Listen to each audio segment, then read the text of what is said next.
Assalamualaikum warahmatullahi wabarakatuh. Semangat pagi anak-anak. Hari ini kita belajar tentang kenampakan alam. Sebelumnya, di pembelajaran sebelumnya Bu Ika sudah menjelaskan tentang apa itu kenampakan alam.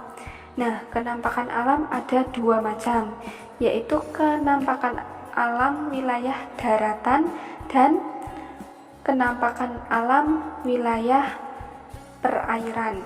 Nah, yang pertama, kenampakan alam wilayah daratan itu ada beberapa contoh. Yang pertama, dataran rendah. Dataran rendah itu wilayah daratan yang memiliki ketinggian 0 sampai 200 meter. Contoh wilayah daratan itu yang bisa kita tempat tinggali saat ini di wilayah Solo, wilayah Jakarta, wilayah Surabaya, dan Makassar. Contohnya ada persawahan, ada sawah di daerah Sukoharjo. Nah, itu dataran rendah. Kemudian ada dataran tinggi. Dataran tinggi adalah wilayah daratan yang memiliki ketinggian 200 sampai 600 meter di atas permukaan laut.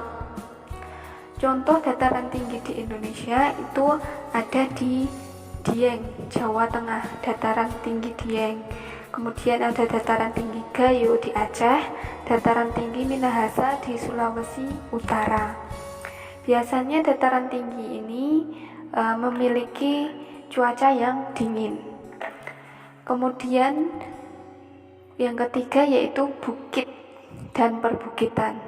Bukit itu merupakan bentang alam yang memiliki permukaan tanah lebih tinggi dari wilayah sekitarnya. Contohnya di Indonesia ada Bukit Jambul di Bali, ada Bukit Tangkiling di Kalimantan Tengah, ada perbukitan Kasumba di Nusa Tenggara Barat atau NTB. Kemudian yang keempat yaitu gunung dan pegunungan. Gunung itu merupakan wilayah yang lebih tinggi dari daerah sekitarnya dengan ketinggian lebih dari 1000 meter di atas permukaan laut. Contohnya gunung di daerah Jawa Tengah, ini ada Gunung Merbabu, Gunung Merapi, ada Gunung Sindoro, Gunung Sumbing. Di Jawa Timur ada Gunung Bromo. Nah, itu contoh-contoh dari gunung di Indonesia. Kalau puncak gunung tertinggi di Indonesia itu berada di Papua, yaitu namanya Pegunungan Jayawijaya. Kemudian yang kelima yaitu lembah. Lembah itu merupakan wilayah daratan yang sangat rendah dan cekung. Lembah di Indonesia itu ada Lembah Baliem di Papua, Lembah Bada di Sulawesi Tengah, dan Ngarai Sianok di Sumatera Barat. Kemudian ada yang keenam yaitu delta. Delta merupakan daratan yang berada di muara sungai. Jadi ada di muaranya sungai, di tengah sungai itu ada delta, yaitu pertemuan antara air sungai dan air laut. Ya, air laut dan air sungai bertemu. Delta di Indonesia itu contohnya delta Sungai Mahakam di Kalimantan Timur, delta Sungai Brantas di Jawa Timur, dan delta Sungai Mamberamo di Papua. Kemudian yang ketujuh ada pantai. Nah, kalau pantai pasti anak-anak sudah pernah nih, semuanya rata-rata sudah pernah ke pantai. Pantai itu merupakan wilayah perbatasan antara daratan dan lautan. Contoh pantai di Jogja itu ada banyak sekali ya, pantai Parangtritis. Terus yang di Gunung Kidul itu ada pantai Kukup, pantai Trini. Kalau di Bali itu ada pantai Kuta, ada pantai Bira di Sulawesi Selatan, ada pantai Parai Tenggiri di Bangka Belitung, dan masih banyak lagi pantai di Indonesia. Kemudian yang ke-8, wilayah daratan Yang kedelapan yaitu Tanjung. Tanjung merupakan wilayah daratan yang menjorok ke laut. Contoh tanjung di Indonesia itu Tanjung Akalema di Maluku, kemudian Tanjung Pinang di Kepulauan Riau, dan Tanjung Sambas di Kalimantan Barat.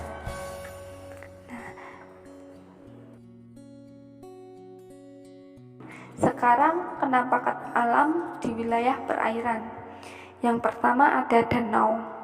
Danau merupakan cekungan luas di wilayah daratan yang digenangi air. Contoh di Indonesia itu ada Danau Batur di Bali, terus ada Danau Poso di Sulawesi Tengah, dan ada Danau Toba di Sumatera Utara. Kemudian yang kedua ada sungai. Sungai itu merupakan aliran air yang berada di daratan. Aliran air yang berada di daratan. Contohnya ini sungai yang terbesar di Indonesia dan terpanjang di Indonesia.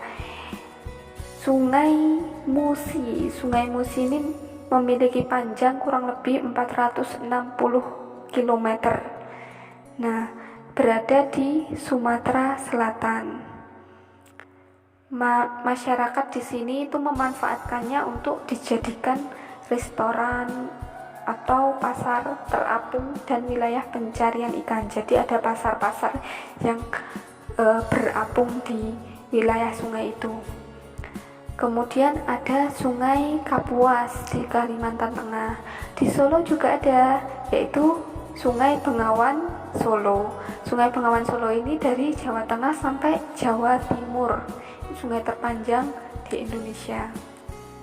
Kemudian yang ketiga yaitu rawa. Rawa adalah dataran rendah yang digenangi air. Nah, dataran rendah yang ada digenangi air ya. Jadi ada tanam-tanaman, ada pohon-pohonan itu yang digenangi air. Biasanya fungsinya rawa ini ya. Fungsi rawa, manfaatnya itu dapat ditumbuhi tanaman bakau yang berfungsi untuk melindungi daratan dari abrasi ya. Nah, kemudian ada yang keempat, ada laut. Laut adalah kumpulan air asin yang menggenangi sebagian besar permukaan bumi dan memisahkan daratan yang satu dengan yang lainnya. Contoh laut ini ada Laut Banda, ada di Kepulauan Maluku, kemudian Laut Jawa ada di Pulau Jawa dan Pulau Kalimantan, kemudian ada Laut Timur di antara Pulau Timur dan benua Australia. Nah, ada puncak Gunung Mahagentang, namanya puncak Gunung Mahagentang, itu berada di kedalaman laut. Ada sekitar 6-8 meter di bawah permukaan laut. Nah, itu ada gunung yang berada di tengah-tengah laut, berada di dalam laut. Ada gunung berapi yang namanya Gunung Mahagentang. Kemudian yang kelima itu ada selat. Nah, selat itu adalah laut sempit yang memisahkan dua pulau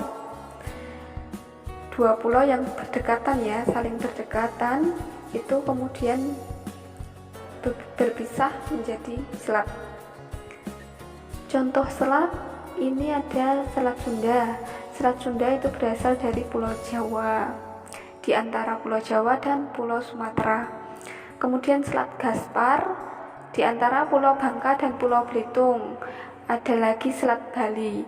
Selat Bali itu antara Pulau Jawa dan Pulau Bali, dan Selat Rote di antara Pulau Timur dan Pulau Rote. Kemudian yang ke-6 ada Teluk. Ini yang terakhir ya. Yang terakhir itu ada Teluk. Teluk itu adalah bagian laut yang menjorok ke daratan. Teluk yang ada di Indonesia itu antaranya adalah Teluk Aimere di NTT atau Nusa Tenggara Timur. Kemudian ada Teluk Bayur. Ada nyanyiannya nih, Teluk Bayur. Teluk Bayur itu berada di Sumatera Barat. Lalu ada Teluk Penyu. Teluk Penyu itu ada di Jawa Tengah. Jadi anak-anak, kalian telah melihat apa itu selat, apa itu teluk. Dan di dalam video ini ada gambar-gambarnya. Silakan anak-anak pelajari dan pahami. Semangat belajar dan terus berdoa supaya mendapatkan ilmu yang baik dan bisa bermanfaat untuk kita semua. Nah, cukup sekian pelajaran ilmu pengetahuan sosial kita hari ini tentang kenampakan alam di Indonesia. Semoga bermanfaat untuk anak-anak. Sekian dan terima kasih. Wassalamualaikum warahmatullahi wabarakatuh.